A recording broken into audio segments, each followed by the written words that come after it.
Margot looked at the small suitcase in her hands, feeling the weight of the world on her shoulders. At 28, she found herself alone on the streets of Lyon, thrown out of the apartment she called home by the man who had promised to love and protect her. Lucas, her husband, had revealed himself to be a master manipulator, weaving a web of lies and control that she only now fully perceived. The day had started like any other. Margot had prepared breakfast, tidied up the house, and was about to leave for her job at a small bookstore in the city center. Then Lucas walked into the kitchen, his face showing a false concern. "Margot, darling, we need to talk," he said, his voice soft as velvet but hiding sharp claws behind his words. She sat down, her heart racing, anticipating what was to come. Lucas always had a way of making her feel small and insignificant. "You know things haven't been easy for us lately," he began, his eyes fixed on her, calculating her every reaction. "I've been thinking a lot, and I think we need some time apart." Margot felt the ground slip away beneath her feet. "Time apart? But Lucas, we can work on it together. I can change, He interrupted her with a brusque gesture. "No, Margot. It's not you who needs to change. It's me. I need space to find myself. And for that, I need you to leave." His words hit her like a punch. "Leave? But, where will I go?" Lucas shrugged, his indifference cutting. "You're smart, Margot. I'm sure you'll figure something out. But I need you to leave today. Now." The following hours passed in a blur of shock and disbelief. Margot moved like an automaton, packing a few clothes and personal items into a suitcase.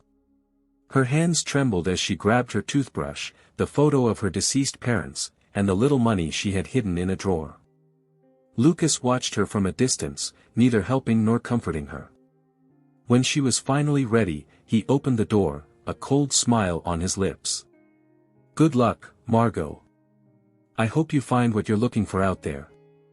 And so Margot found herself outside the apartment, tears finally falling freely down her face, accompanied by the soft click of the lock. She wandered through the streets of Lyon, the city she knew so well now feeling strange and hostile. People passed by, engrossed in their own lives, unaware of the drama unfolding. Margot sat on a bench in the square, her suitcase at her feet, trying to process what had happened. "How did I end up here?" she wondered, recalling the years of subtle manipulation, Lucas's small lies that always made her doubt herself. He had alienated her friends, convincing her they didn't care about her. He had undermined her confidence at work, implying she wasn't good enough. And now, at the moment when she needed support the most, she was alone. Margot looked up at the sky, the heavy clouds reflecting her mood. The reality of her situation was starting to set in. She had little money, nowhere to go, and no one to call. Fear of the unknown engulfed her, but at the same time, a small spark of something else began to ignite in her chest. Freedom. For the first time in years, she was free from Lucas's manipulations, free to make her own decisions. With a deep sigh, Margot stood up. She didn't know where she was going or what she was going to do, but she knew she couldn't stand still. Each step took her further away from the apartment, from Lucas, from years of doubt and fear. And each step, however uncertain, brought her closer to a future that, for the first time in a long time, was entirely her own. The streets of Lyon stretched out before her, a labyrinth of possibilities and uncertainties. Margot tightened the strap of her suitcase, gathering her courage for what lay ahead. The sound of her footsteps echoed on the pavement, marking the beginning of a journey she never imagined she would take. Margot walked through the streets of Lyon, her small suitcase dragging on the tarmac. The city that had once been so familiar now felt like a hostile maze, every corner reminding her of the life she had left behind. The weight of loneliness and fear bore heavily on her shoulders, making every step a challenge. After hours of wandering, Margot realized she couldn't stay in Lyon any longer. The city held too many painful memories, and the ghost of Lucas seemed to lurk in every shop window. Heavy-hearted but determined, she decided to leave the city in search of a fresh start. Without a specific destination in mind, Margot headed towards the outskirts of the city. The dense traffic and the noise of cars added to her anxiety. She wondered if she was making the right decision, if she should have fought harder for her marriage, for her life in Lyon. But she remembered Lucas's manipulations, the subtle control he exerted over her, and she knew she had to move forward. As she moved away from the urban center, the landscape began to change. Tall buildings gave way to smaller houses, and soon Margot found herself on a road that ran through green fields. The fresh air filled her lungs, bringing with it a slight floral scent that relaxed her for the first time that day. The hours passed and Margot kept walking. Her feet ached and the sun began to set on the horizon, painting the sky with shades of orange and pink. Then she saw something that made her heart leap, a vast lavender field stretched out before her, a purple seat gently swaying in the evening breeze. Margot stopped, amazed by the beauty of the scene. The intense fragrance of the flowers enveloped her, bringing a sense of peace she hadn't felt in a long time. For a moment, she forgot all her troubles, lost in the violet expanse that stretched as far as the eye could see. Maybe there's hope, she murmured to herself, feeling for the first time since leaving home a surge of optimism. Exhausted from her long walk, Margot decided to enter the lavender field. The flowers brushed against her legs, leaving a sweet trail in her wake.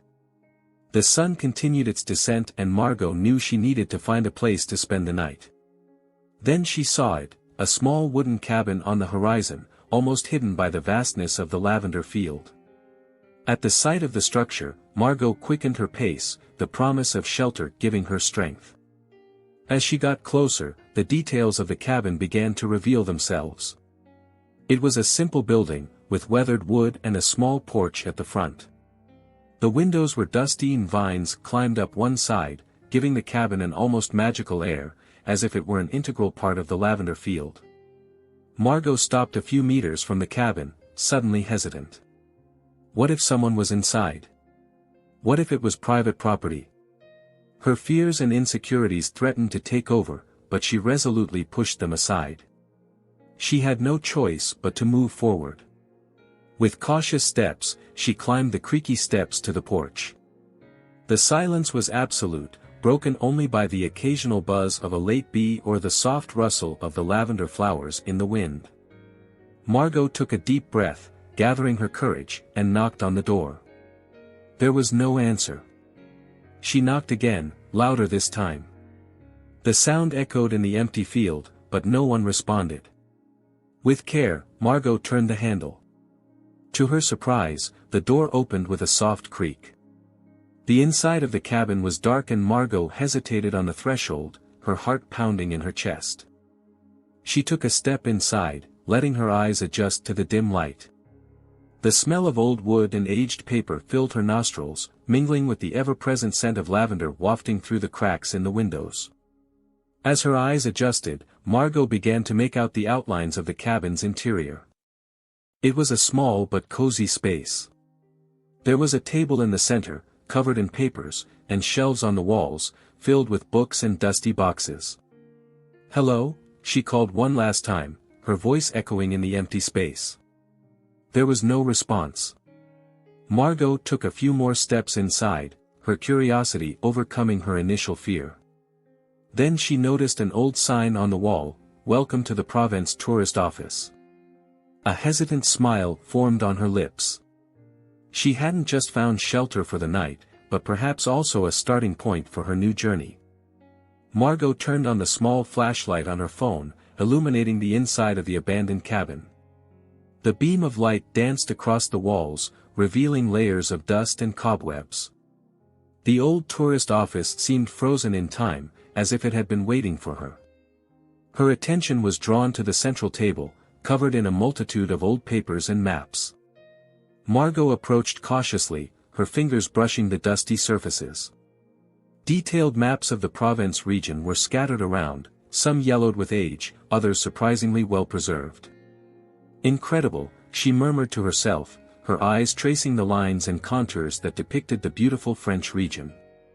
As she examined the maps, Margot noticed a small leather-bound book hidden under a pile of pamphlets. Intrigued, she picked it up and wiped off the dust, revealing a faded inscription, Travel Journal, Pierre Durand, 1998.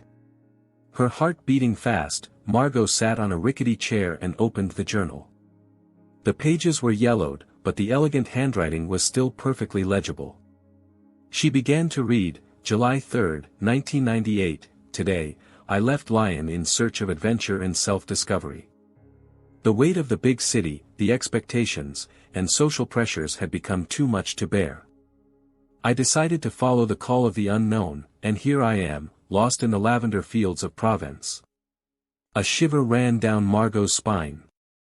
Pierre's words echoed her own situation in an almost uncanny way.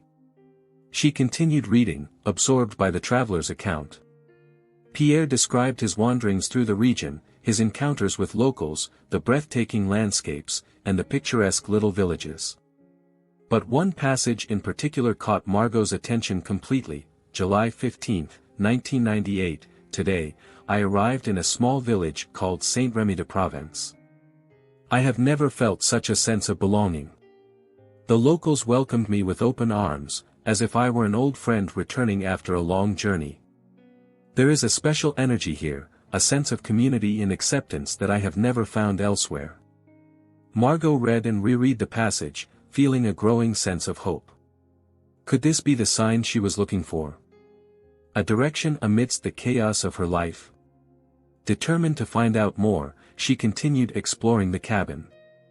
On dusty shelves, she found old travel guides and more maps. In a drawer, she discovered a set of rusty keys labeled Storage.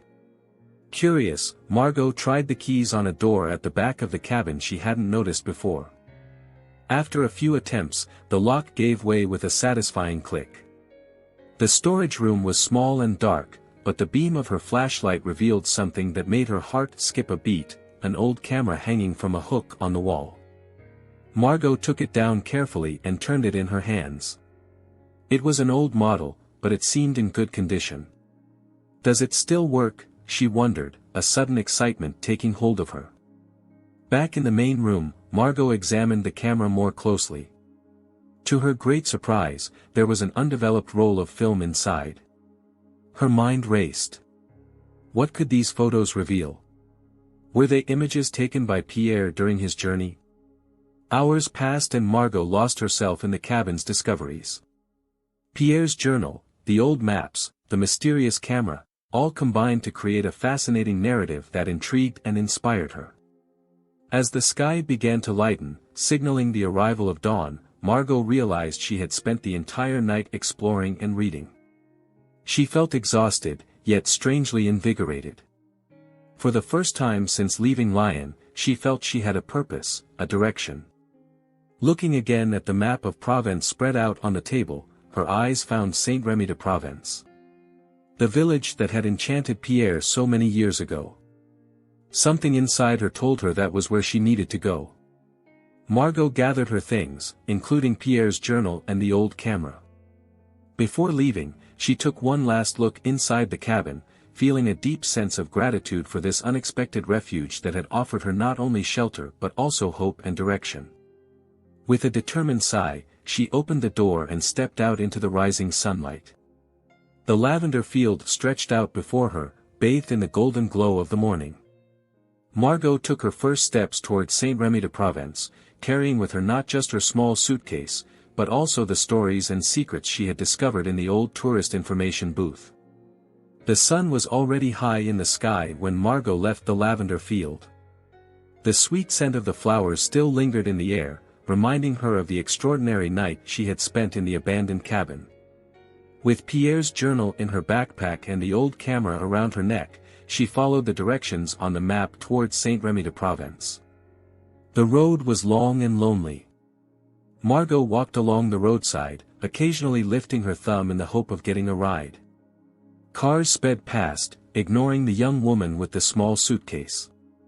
The hours ticked by and the midday heat began to wear her down. Maybe this was a mistake, she thought, wiping the sweat from her forehead.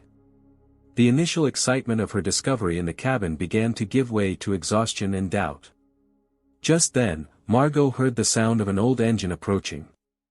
A vintage truck, painted a faded blue, slowed down as it neared her. Margot's heart raced with a mix of hope and apprehension. The truck stopped and the passenger side window creaked open. A gray-haired lady with a kind face smiled at Margot.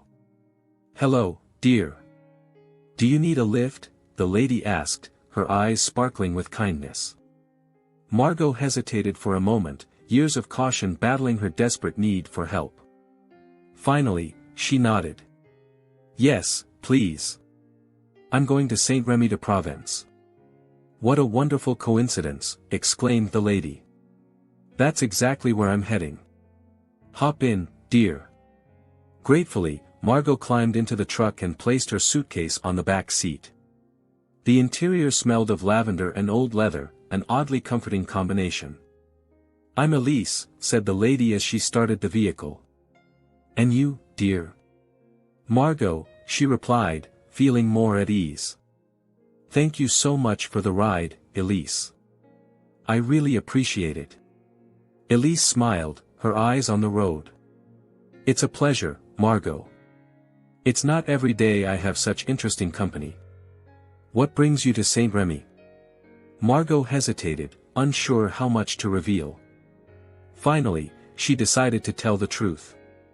"Actually, I don't really know.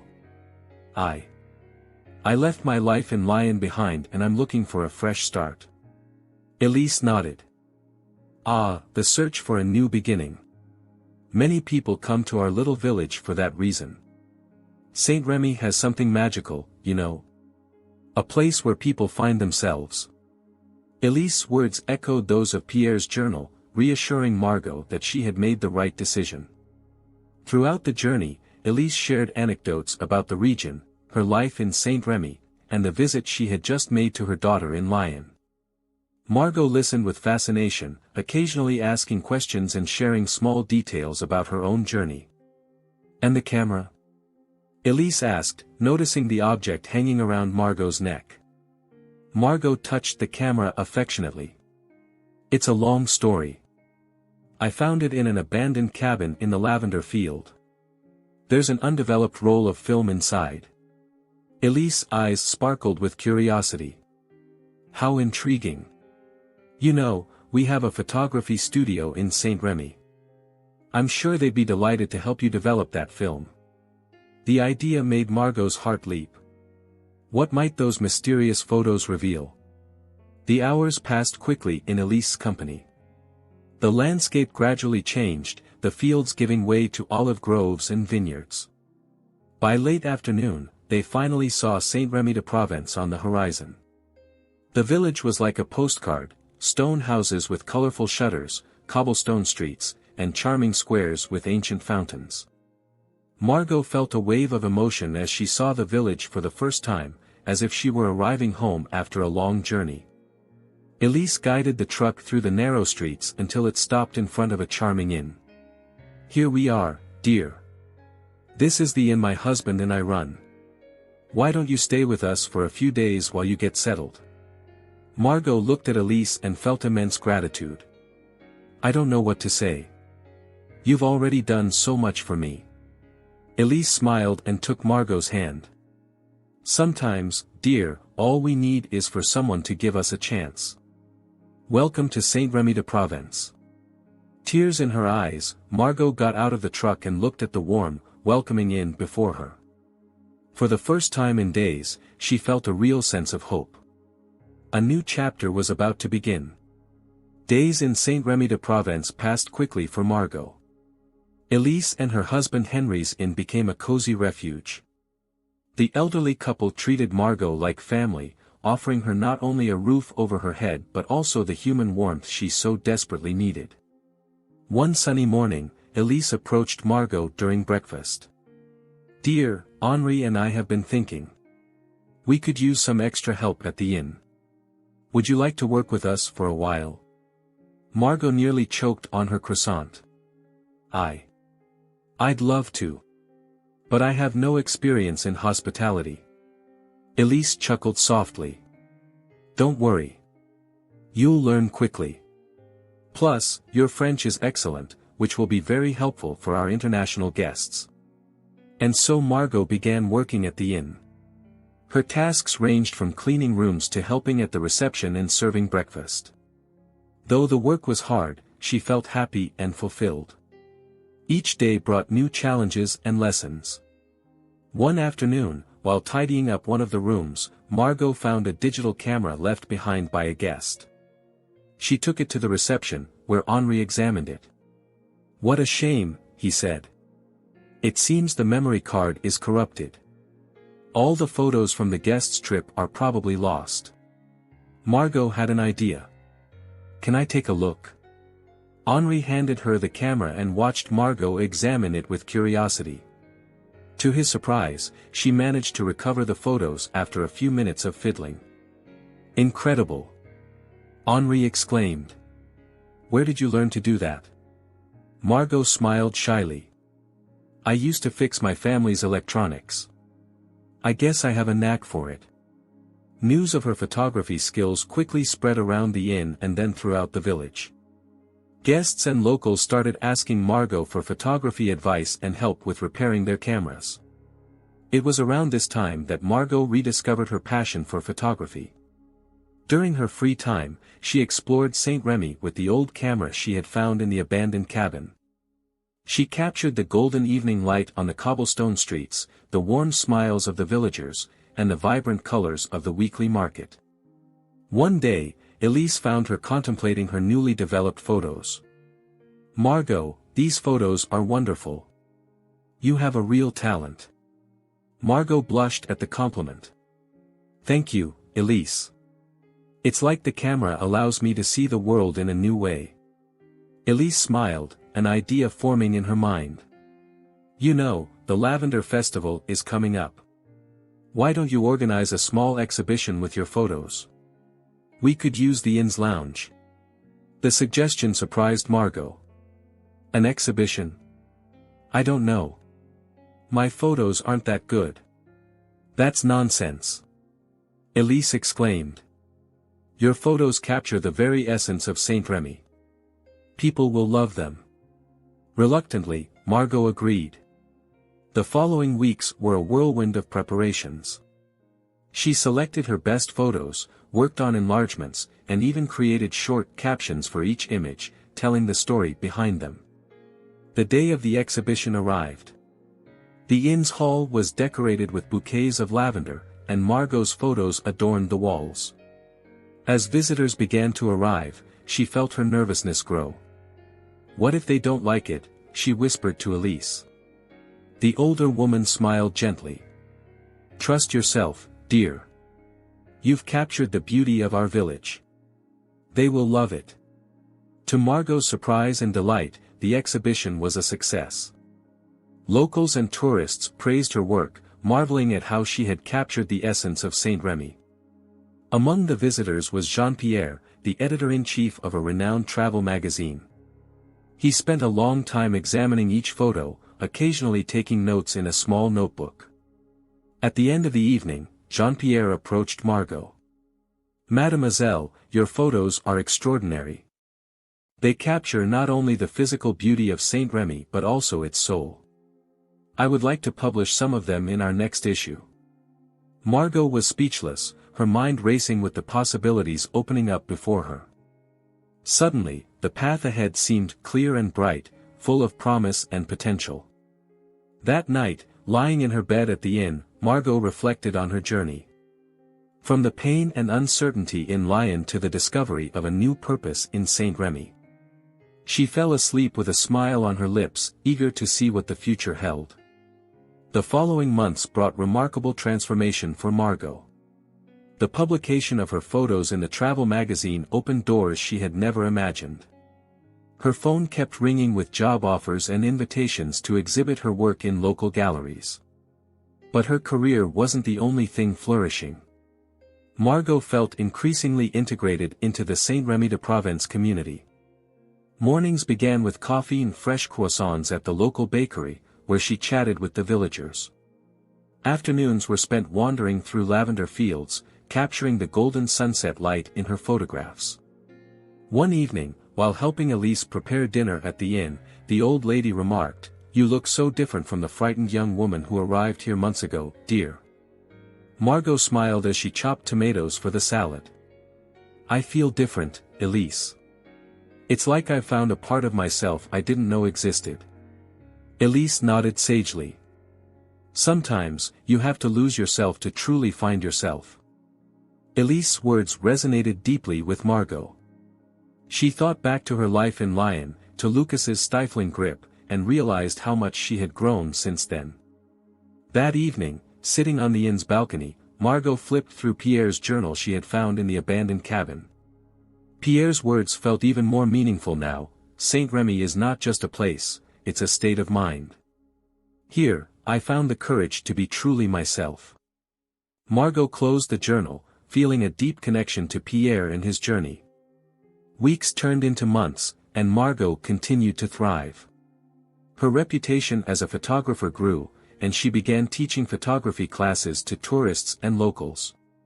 Seeing the world through her students' lenses brought a new perspective to her own work. It was during one of these classes that Margot met Sophie, a young journalist from Paris. They quickly became friends, sharing their lives and aspirations. "You should come to Paris," Sophie said one day as they strolled through the local market. "There are so many opportunities for talented photographers like you." Margot hesitated. The idea of leaving St Remy, even temporarily, scared her. "I don't know, Sophie. I feel like I've found my place here." Sophie smiled understandingly. "I get it. But sometimes, stepping out of our comfort zone can make us grow even more." Sophie's words lingered in Margot's mind in the days that followed. She thought about her journey, about the fear that had almost stopped her from discovering this new life. Perhaps it was time to take on a new challenge. One sunny afternoon, Margot received an email that would change everything. It was from Jean-Pierre, the editor-in-chief of the travel magazine. "Dear Margot, I hope this message finds you well. I have been impressed by the evolution of your work over the past few months. I would like to invite you for an interview at our offices in Paris. We have an itinerant photographer position that I think would suit you perfectly. Looking forward to your response. Best regards, Jean-Pierre." Margot read and reread the email, her heart racing. It was an incredible opportunity, the chance to combine her passion for photography with the joy of traveling and discovering new places. That evening, she shared the news with Elise and Henri over dinner. The elderly couple listened attentively, their faces a mix of pride and a touch of sadness. "You must go, dear," Elise said, taking Margot's hand. "This is the next chapter of your journey." Henri nodded. "St Remy will always be your home, wherever you go." Tears in her eyes, Margot hugged them both tightly. "You've given me so much. How can I ever thank you?" Elise smiled, wiping away a tear. "Live your life to the fullest, Margot. That's the best way to thank us." In the days that followed, Margot prepared for her trip to Paris. She packed her cameras, a few clothes, and, of course, Pierre's journal. As she closed her suitcase, Margot looked out the window at the cobblestone streets of St Remy. "This isn't goodbye," she told herself. "It's see you later."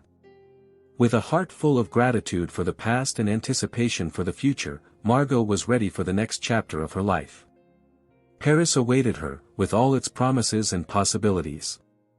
The high-speed train glided smoothly through the French countryside, carrying Margot towards Paris. She watched the changing landscape through the window, her heart filled with excitement and anxiety. The towers of the French capital soon appeared on the horizon, and Margot felt a flutter in her stomach. Paris, the city of light, would be the setting for the next chapter of her life.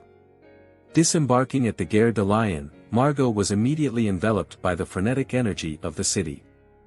The hum of voices, the aroma of coffee and fresh croissants, the distant sound of accordions, all seemed so different from St Remy de Provence. With a map in hand, she navigated the Paris metro, emerging near the offices of the travel magazine. Margot took a deep breath, adjusted the strap of her handbag that contained her portfolio, and headed toward the imposing building. The receptionist led her to an elegant waiting room. Margot nervously flipped through her folder, mentally rehearsing the points she wanted to emphasize during the interview. Just then, she heard a familiar voice that made her start. "Margot? Is that really you?" She looked up, her heart nearly stopping. Lucas was there, just a few steps away. Her ex-husband looked as surprised as she was by this unexpected encounter. "Lucas," she managed to say, her voice barely a whisper, "what are you doing here?" He took a step towards her, a hesitant smile on his lips. "I work in the magazine's marketing department." "Margot, I can't believe it, you look so different." Margot stood up, feeling a wave of conflicting emotions. Anger, pain, but also a strange sense of calm. She was no longer the same woman Lucas had thrown out months ago. "People change, Lucas," she replied, her voice steady. Lucas seemed to notice the change in her. "Margot, I made a terrible mistake. After you left, I realized how much you meant to me. I tried to find you, but you had disappeared." Margot observed him, seeing for the first time the vulnerability behind the controlling facade he had always maintained. A part of her wanted to scream, to accuse him of all the suffering he had caused. But another part, the one that had grown stronger in St Remy, felt only compassion. "Lucas," she began, choosing her words carefully. "What happened between us was painful, but it led me on a journey of self-discovery. I found my passion, my strength. And for that, in a way, I'm grateful." Lucas's eyes widened in surprise. "You're thanking me?" Margot shook her head gently. "Not exactly. But I'm at peace with the past. And now, I'm here to embrace my future." Lucas stepped forward, his hand reaching out as if to touch her. "Margot, please. Can we try again? I've changed, I swear." For a moment, Margot felt the weight of their shared history. Then she remembered all she had accomplished, who she had become. She smiled, a smile that was gentle but firm. "No, Lucas. Our time together is over. I wish you the best, but my path now lies elsewhere." At that moment, the meeting room door opened and Jean-Pierre appeared. "Ah, Margot. So glad you're here. We're ready to start the interview." Margot nodded and picked up her folder. She gave Lucas one last look, seeing in his eyes a mix of regret and understanding. "Good luck, Margot," he said softly. "Thank you, Lucas," she replied, then followed Jean-Pierre into the room. The interview was a whirlwind of emotions and ideas. Margot shared her photos, talked about her journey and her vision for the future. When she finished, Jean-Pierre had a broad smile on his face. "Margot, your perspective is exactly what we're looking for. We'd like to offer you the position of itinerant photographer. Do you accept?" Her heart overflowing with joy, Margot accepted the offer. As she left the building, she paused for a moment to look at the Parisian sky. Her life had taken so many turns, but today, at last, she felt she was on the right path. Margot took out her camera and snapped a photo of the distant Eiffel Tower. This was the beginning of a new chapter, full of possibilities and adventures. And she was ready to embrace every moment of it.